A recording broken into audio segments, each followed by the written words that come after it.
उपस्थित सर्व चाकणचे नगरसेवक, त्याचप्रमाणे भारतीय जनता पार्टीचे सर्व अधिकारी पदाधिकारी, त्याचप्रमाणे शिंदे गटाचे सर्व अधिकारी पदाधिकारी, या ठिकाणी सर्व मतदार बंधू भगिनींनो, मी माझा थोडक्यात परिचय करून देतो।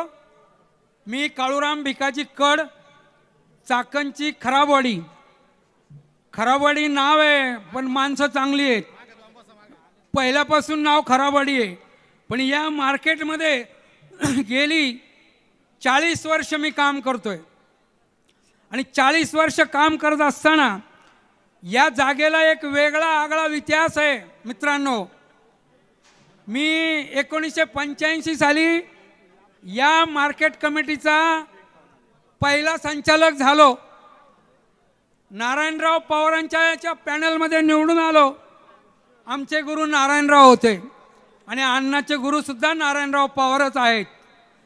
आणि असे दोघंही आम्ही 1985 पासून या तालुक्यामध्ये काम करतोय।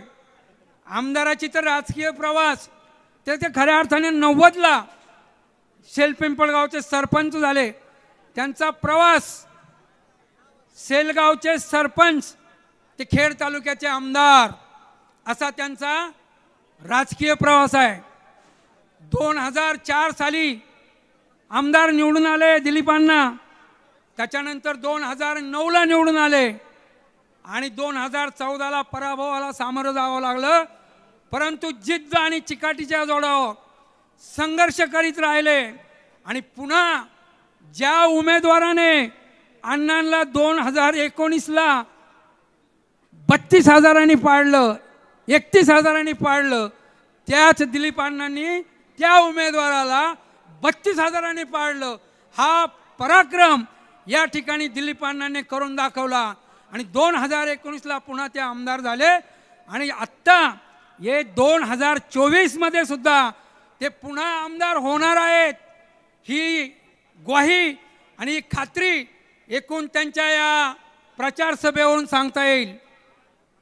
गेल्या महिन्यापासून महाराष्ट्र राज्याचे उपमुख्यमंत्री अजितदादा पवार यांनी या तालुक्यासाठी 4,000 कोटीचा निधी आणला आणि त्या निधीचा वाटप करण्यासाठी गेले 1 महिना कुठं भूमिपूजन, कुणी उद्घाटन, कुठं रस्त्याची कामं, कुठं पुलाची कामं, ही सर्व कामं आमदार गेल्या महिन्यापासून करतायत।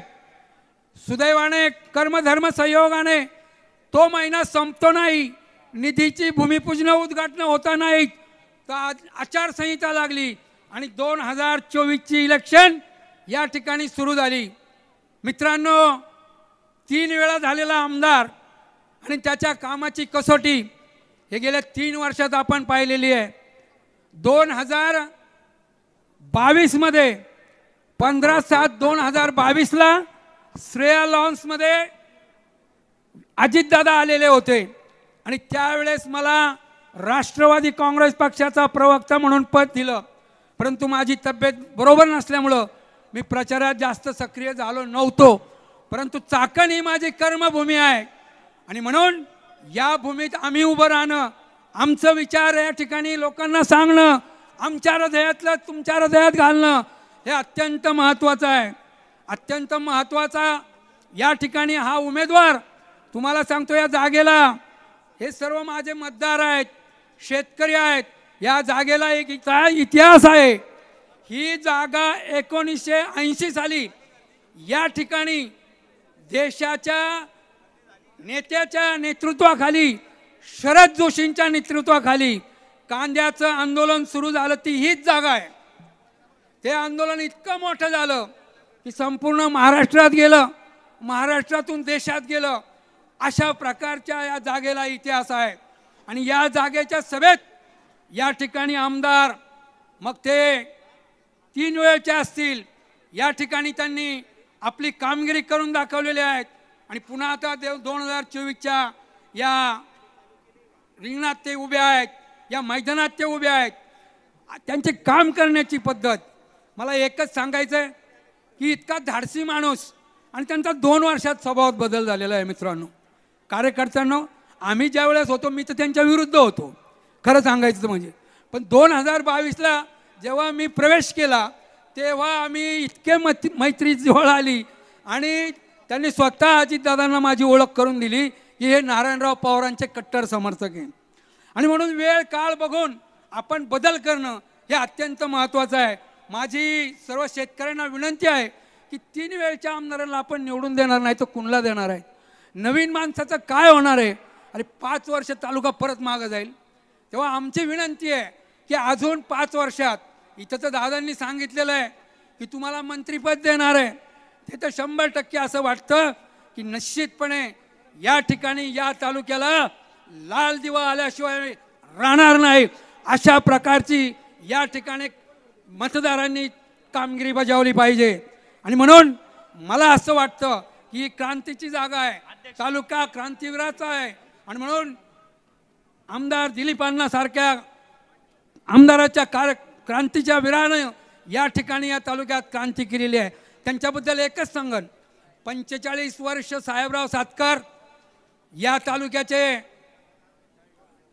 सहकार सम्राट होते. 45 वर्ष ते पुणे जिल्हा मध्यवर्ती बँकेवर निवडून गेले. एकदा नारायणराव पवारांनी त्यांना 15 मतांनी हरवलं. परंतु दिलीप अण्णांनी एक इतिहास घडवला या तालुक्यामध्ये की दिलीप अण्णांनी या मागच्या 2 वर्षापूर्वीची पीडीसीची बँकेची इलेक्शन कुणालाही जमलं नाही. दिलीप अण्णांनी बिनविरोध करून दाखवली. इतकं सामर्थ्य या माणसामध्ये आहे. अशा प्रकारचा एक कार्यकर्ता आपल्या तालुक्यातून आमदार नाही व्हावं तर कोण करणार. आणि म्हणून माझी सर्व मतदारांना विनंती आहे की या ठिकाणी आपण उद्याच्या 20 तारखेला दिलीप अण्णाचा नंबर 2 आहे त्यापुढील घड्याळाच्या चिन्हाचं बटन दाबा आणि त्यांना प्रचंड बहुमताने विजय करून 23 तारखेला विजयाचा गुलाल घेण्यासाठी सर्वांनी या ठिकाणी याची विनंती करतो. जय हिंद, जय महाराष्ट्र.